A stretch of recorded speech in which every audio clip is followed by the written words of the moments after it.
मंगलाचरण में 2 मिनट के लिए।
शक्तिधर स्वधाम्ना अन्याश्च हस्तचरणा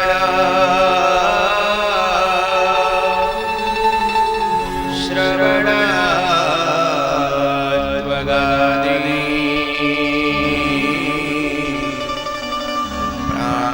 प्राणान्नमो भगवते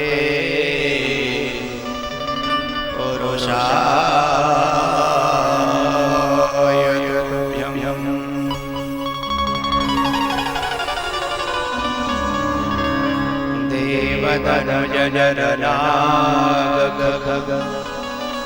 प्रेतपितरगन्धर्व वन्दं किन्नररजनिचर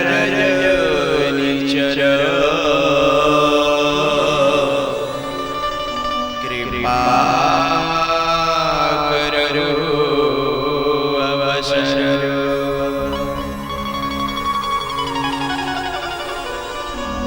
महावीर शरीर में तेज भरो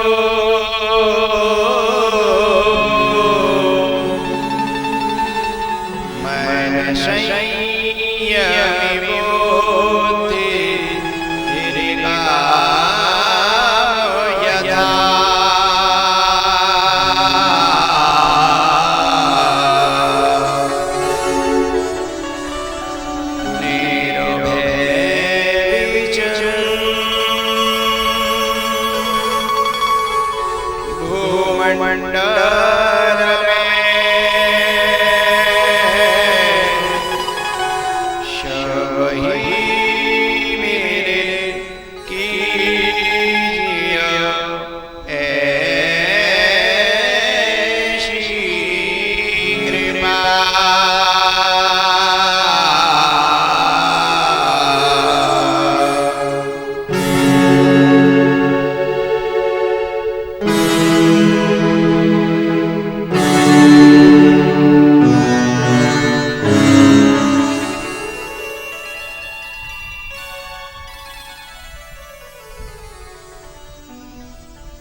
अनंत श्री विभूषित जगत रचनीय वंदनीय प्रातः स्मरणीय श्री सद्गुरुदेव जी, सूक्ष्म जगत में विराजमान समस्त देवगण, सिद्धजन, योगीजन, जगत की अधिष्ठात्री देवी माँ, दृश्य अदृश्य रूप में विराजमान परमात्मा स्वरूप समस्त संत भगवान, आदरणीय विप्र समाज, विद्वत जन, दूर दूर से आए हुए मेरे सावी रसिक श्रोताजन, लाडली बेटियां, पूज्य माताएं और भी ज्ञात अज्ञात मेरा समस्त प्रिय श्रोता समाज, आप सबको भगवत भाव से मैं बार बार नमन करता हूँ।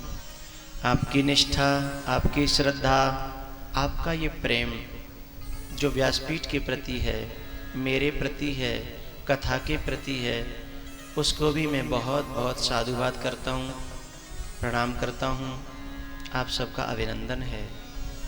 श्रीमद् भागवत कथा की जो धारा यहाँ बहने आई है, आज उसका 6वां दिवस है, अर्थात बच्चों की भाषा में कहूँ तो आज सेमीफाइनल है और कल फाइनल है। आओ भगवान नाम के सहारे हम लोग कुछ भगवान की बाल लीलाओं की चर्चा करते करते गिरिराज जी की पूजा तक पहुँचेंगे। श्री राम जय राम, जय जय राम।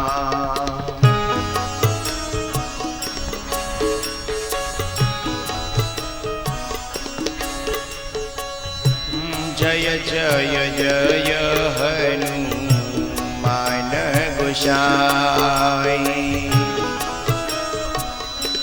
कृपा करहु गुरु देवकी नाई।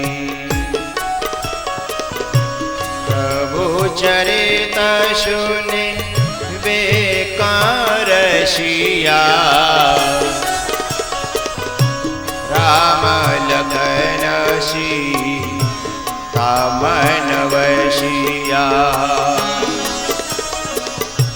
सतसंगति दूर लभ संसारा, निमिष दंड भरे एक उबारा। जन्म जन्म मुनि जतन कराही, अंतराम कहे आवत नाही।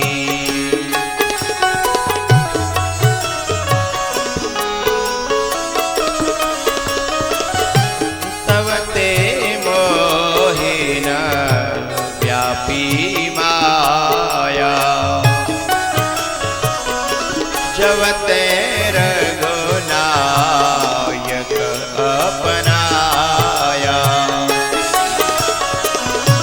मन ते सकल वासना भागी, मन ते सकल वासना भागी। केवल राम चरण लय लागी, केवल राम चरण लय लागी। अब कथा क्या है, मैं बारी जाऊं पे तो फिर और 1-2-4 मिनट चली जाएंगी। अच्छा चलो गुनगुना देता हूँ। मैं बारी जाऊं सूरत पे तारी गिरधारी। हमारे दलवीर मासा बहन इसको बहुत पसंद करते हैं, लेकिन नाचते हैं नहीं। वो कहते ये हैं कि हम गाओ, तुम गाओ, हम नाचा करेंगे। मैं बारी जाऊं सूरत पे तारी गिरधारी जी, मैं बारी जाऊं सूरत पे थारी गिरधारी।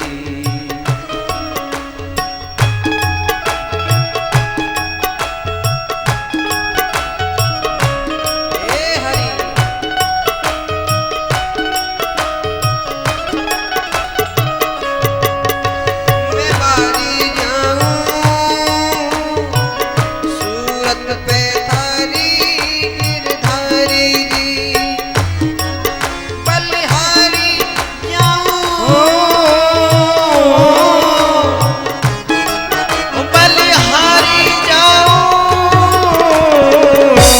सूरत पे थारी गिरधारी मैं तारी जाऊं सूरत पे थारी गिरधारी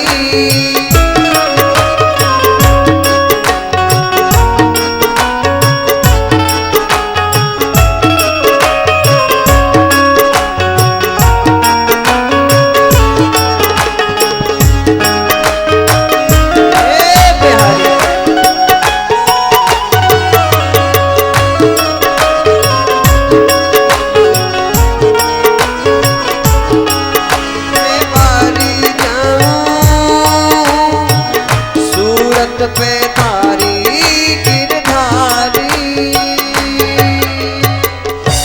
वारी जाऊं। हमारे संग सब बोलो करो, मैं वारी सूरत पे थारी गिरधार बलिहारी जाऊं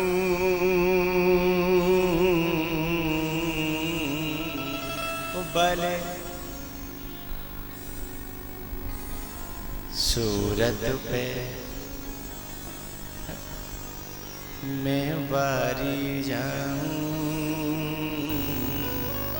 सूरत पे थारी अवध बिहारी सुखाय कर्माणि करोति लोको न तै सुखः वान्यदुपारमंबा। कल विदुर जी महाराज के यहाँ भगवान आए और विदुरानी ने बिछायो उन्हें बिठावे के लिए का बिछायो पीढ़ा कैसे बिछायो उल्टो पीढ़े को मैंने क्या बताया खाटो को बच्चा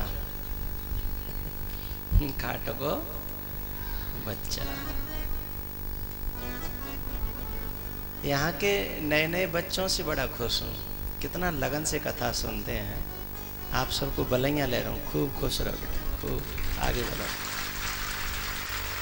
बूढ़े कथा सुने तो वे करेंगे का, बादर फाड़ेंगे। सुनी उले तो करेंगे का, ये बच्चे सुनेंगे तो कुछ न कुछ करके दिखाएंगे, है ना। कुछ काम करके जाना दुनिया से जाने वाले, कुछ काम करके जाना दुनिया से जाने वाले, जाते हैं रोज लाखों बेकार खाने वाले, जाते हैं रोज लाखों।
बड़े बूढ़े हैं ना, पहले हमें ऊपर हाथ करके ताली बहुत बजवाया करता था, तो बड़े बूढ़े परेशान रहते हैं। अब मैं नहीं बजवाता, जैसे नए नए छोरा परेशान रहते, अजय ऊपर ही हाथ करके बजाते हैं। ऐसे मत बजाओ करो, ठीक है? कबो को बजवा तो करूंगा, दो न के मन की करूंगा। हाँ, टेंशन मत ले।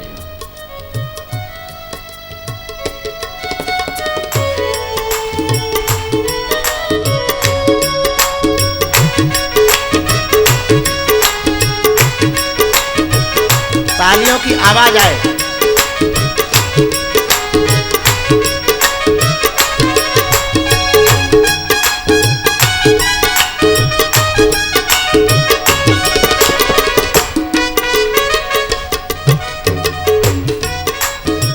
मेरे हाथ नीचे है जाए तो तुरंत नीचे कर लो करो। तुम्हें तो ब्रेक ही नहीं लगा।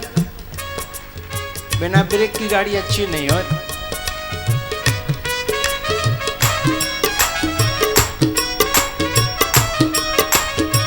यहाँ तो ऊपर क्यों है? मेरे संग संग चलो।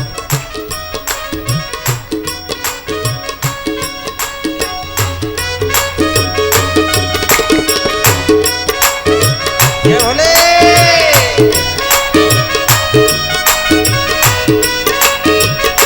हे हरि।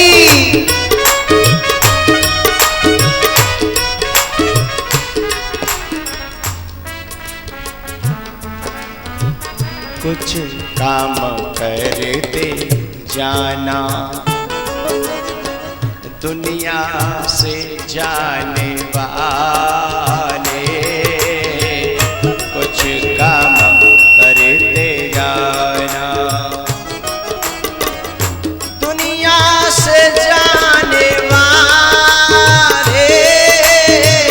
कुछ काम करते जाना, दुनिया से जाने वाले। कुछ काम करते जाना, दुनिया से जाने वाले। जाते हैं रोज लाखों बेकार खाने वाले। कुछ काम करते जान। विदुर जी महाराज के यहाँ से भगवान तो चले गए विदा होके।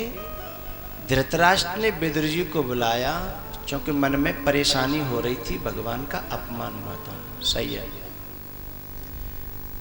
भगवान का अपमान हुआ। जिस घर में सामान्य व्यक्ति का भी अपमान हो, उस घर का भी विनाश होता है। और जिसमें किसी सज्जन का अपमान हो जाए फिर तो बात ही कुछ और है। और जिसमें किसी साधु का अपमान हो जाए तो मामला बिल्कुल ही गड़बड़ है। महात्मा का अपमान हो जाए और जहाँ कहीं परमात्मा का अपमान हो जाए फिर बात को तो भगवान ही रखवा लो। लेकिन बात उल्टी कह दी है मैंने, बात उल्टी कह दी है। एक बार के लिए भगवान का अपमान हमसे हो जाए तो क्षमा हो जाएगा। परमात्मा का अपमान हो जाए तो भी भगवान परमात्मा क्षमा कर देता है। लेकिन यदि घर में महात्मा का अपमान हो जाए तो परमात्मा क्षमा नहीं करता है। बात यह है, भगवान श्री कृष्ण का अपमान हुआ, भगवान ने क्षमा कर दिया। लेकिन विनाश कब हुआ? विदुर को बुलाया और विदुर को बुलाया पहले तो आदर के साथ, सम्मान के साथ धृतराष्ट्र ने, और कहा कि मुझे थोड़ा सा ज्ञान दो, मेरे चित्त में परेशानी है। और जब वो ज्ञान देने लगे उन्होंने कहा कि तुम्हारे चित्त में अशांति इसलिए है क्योंकि जो चीज त्याग करने के योग्य है और वह त्याग न की जाए तो फिर वो परेशानी का कारण ही बनेगी।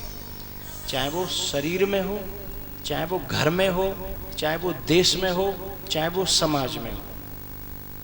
समझ रहे हो ना आप सब लोग? शरीर में, देश में, समाज में, घर में जो चीज त्यागने के योग्य है और वो त्यागी न गई। आज हमने कुछ भोजन लिया और उसमें से जो उपयोग की चीज थी आंतों ने निकाल ली, लेकिन अब कुछ चीज ऐसी बची है जो त्यागने के योग्य है, तो हम दूसरे दिन उस वस्तु का, उस मल का त्याग कर देते हैं। यदि उसका त्याग न हुआ, हमने 2 लीटर पानी पिया, 2 लीटर में से जो आवश्यक तत्व थे वो शरीर ने ले लिए, अनावश्यक तत्व उसने यूरिन ब्लैडर में पहुंचा दिया।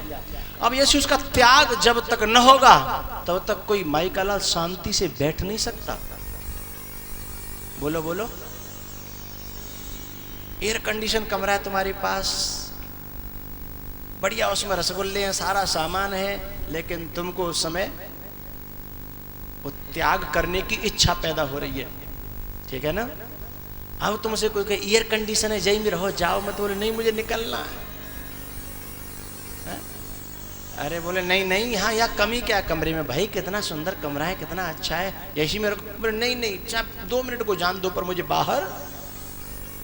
त्यागा शांति रनंतरम, जब तक तुम उसका त्याग न कर दोगे तब तक बेचैनी बनी ही रहेगी।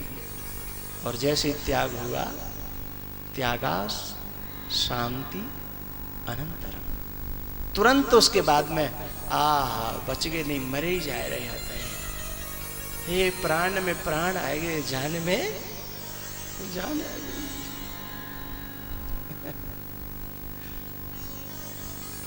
एक संत थे, बहुत साल पहले की बात है, हमारे साथ में रहते थे वो। उनका कुछ ऐसा भगवान ने बनाया था डाइजेशन के, सुबह जगते ही उन्हें भागने की पड़ती थी लोटा लेकर के, और वो शाम को ही कमंडल पानी का भर के रख देते थे।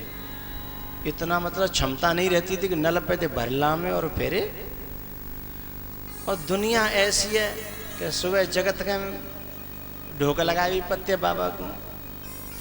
अब बाबा तो कमंडल लेके अपनी परी है तो खेतों में जा रहे, और ढोक लगाए भाई तो 3 बेर और करें, 3 बेर। तो वे कहते है हट जा, भगवान भी पाल लगावे वो। 2 बातें आ जाती, हम आशीर्वाद को आशीर्वाद आ जाता, हम अपनी व्यथा कह देते हैं कि हट जा, भगवान ही पाल लगावे। त्यागा शांति रनंतरम, त्यागने योग्य वस्तु को यदि तुमने जबरदस्ती, शरीर में पसीना निकलना बहुत जरूरी है।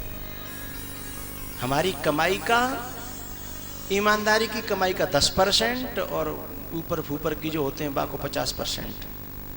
वैसे तो होनी नहीं चाहिए, लेकिन मानो बात ना बन रही तो बाको 50% निकल, वो बहुत जरूरी है। नहीं तो फिर पसीना निकला, नहीं निकला तो यूरिक एसिड बढ़ेगा शरीर में, जाने कितनी परेशानियां पैदा हो जाएंगी। ऐसे ही ईमानदारी की में से और ऊपर की में से, सब में से जो % बनता है वो न निकला तो फिर घर में, औलाद में शराब, औलाद में गुंडागिरी, घर में कुछ न कुछ होने वाला है।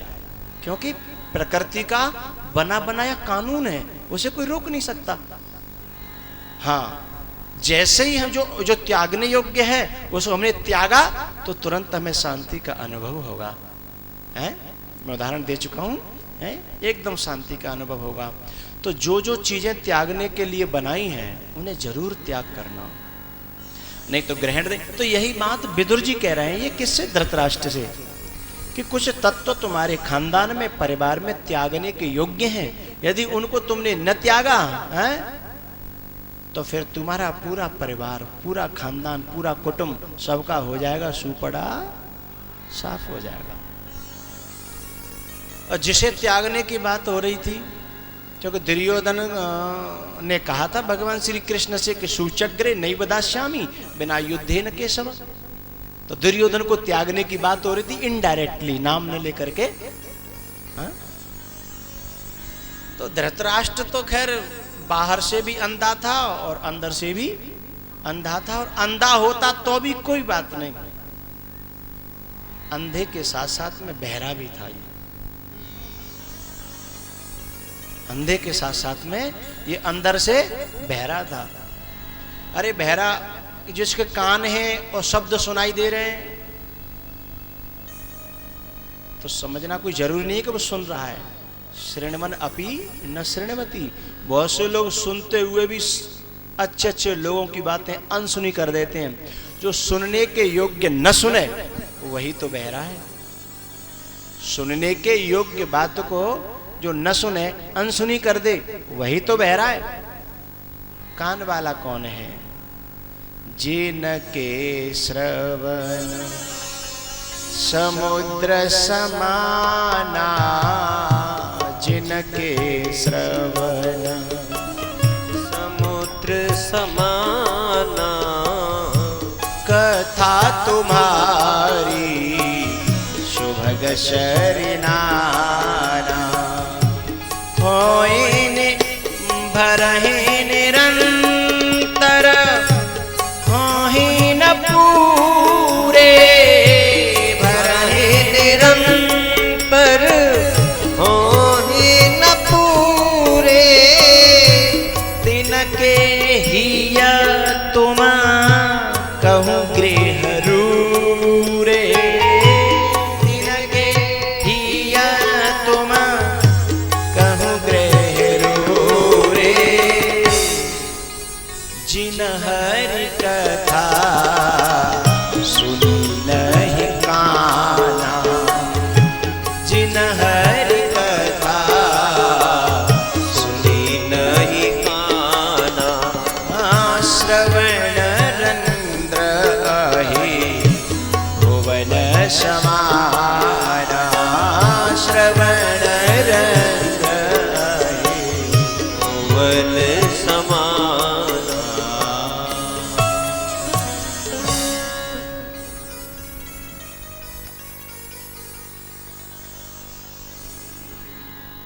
जिनके श्रवण समुद्र समाना।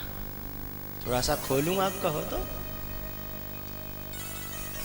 जिनके श्रवण है समुद्र यानी सागर, सागर। और जब हमारे कान दुनिया की बातें सुनेंगे तो सागर नहीं है, सागर वही कान है। कौन से? जिनमें भगवान की ये गंगा आकर के प्रवेश करती है, ठीक है ना। और जिसमें भगवान की गंगा प्रवेश करती है ना, और सागर तो वो है ही, तो फिर क्या बन गया? गंगा प्लस सागर करो क्या बन गया? गंगा सागर है। और गंगा सागर ये इस समय ये मेरा पांडाल, ये मेरे भक्त, ये मेरे संत भगवान, ये सब यहाँ मैं दावे के साथ कह सकता हूँ इस समय ये गंगा सागर है। सारे तीर्थ बार बार और गंगा सागर एक बार। कोई गंगा सागर नहीं जा पावे तो परेखो मत करियो, विश्वास करियो, विश्वास करियो भागवत कथा के शब्दों में। हमने वो गंगा सागर आप नहाए, ठीक है, पवित्र होते हैं, उससे मन पवित्र होता है, बढ़िया बात है। विचार पवित्र होते होंगे, बढ़िया बात है। पुण्य मिलता है, अच्छी बात है। पाप नष्ट होते हैं, अच्छी बात है। लेकिन इस गंगा सागर में स्नान करने से पाप ही नष्ट नहीं होते। पाप तो होते ही हैं, लेकिन केवल पाप ही नष्ट नहीं होते। पापों को जन्म देने वाली जो प्रवृत्ति है, जो अविद्या है, जो वासना है, जो भीतर बैठी हुई जो कामनाएं हैं, वह परिवर्तित हो जाती। मरती नहीं है, मारता नहीं हूं मैं। मारना अपना काम नहीं है भाई किसी को, है अपन तो जियो और जीने दो। मारना अपना काम नहीं है, उसको मारना नहीं है। जो पाप करवा रही जो प्रवृत्ति, जो वासना, जो कामना, उसे मारना नहीं है। तो क्या करना है? उसे बदल देना है, उसमें परिवर्तन कर लेना है। जो संसार की दुनिया की तरफ दौड़ रही थी, जो प्रवृत्ति, वो वासनाएं, और वही जब संतों की तरफ, कथा की तरफ, भगवान की तरफ दौड़ती है, फिर वो कामना नहीं है, फिर वो वासना नहीं है, फिर वही प्रवृत्ति उपासना बन जाती है, और उसी से हमारा काम बन जाता है। हा? मरी नहीं, मारवे की कोशिश करोगे तो दुश्मनी ठन जाएगी, सुपड़ा साफ कर देगी, ताकत बहुत है उसमें, हैं? हम तो उसके चुटकी के खिलौने भी नहीं है, मिसल देगी, मारना नहीं है।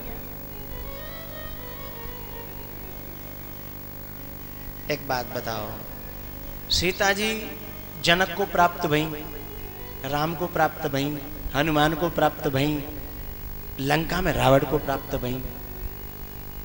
जब आप रामायण पढ़ो, ध्यान से पढ़ना, जब सीता जी प्राप्त भई जनक है, तो जनकपुरी में सूखा पड़ी थी, सब हरियाली हरियाली हो गई, हरा हरा हो गया है? सीता जी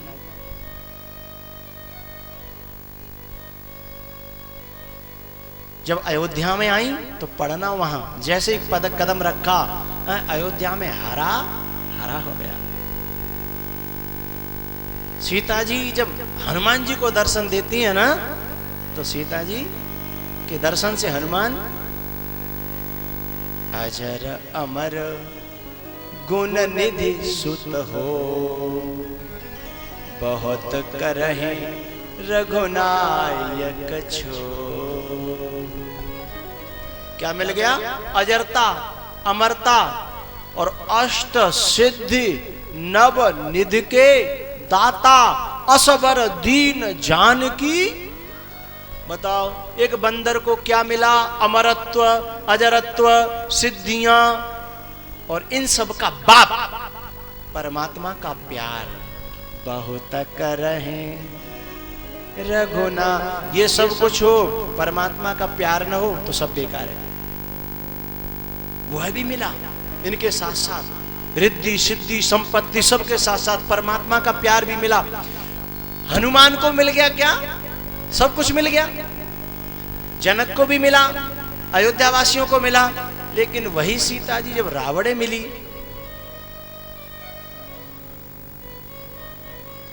तो बाको का वह उस बेचारे को सू पड़ा।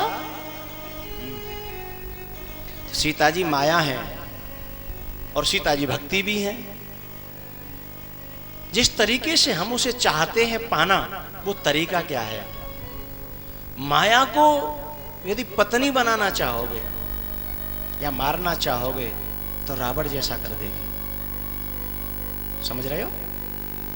हमारे यहाँ भी कोई उदाहरण होता है, फलाने को सो रह जाओ, ज्यादा मत बनिए, फलाने को सो रह जाओ। ऐसे गांव गांव रहते हैं जिनके सुपड़ा साफ है गए।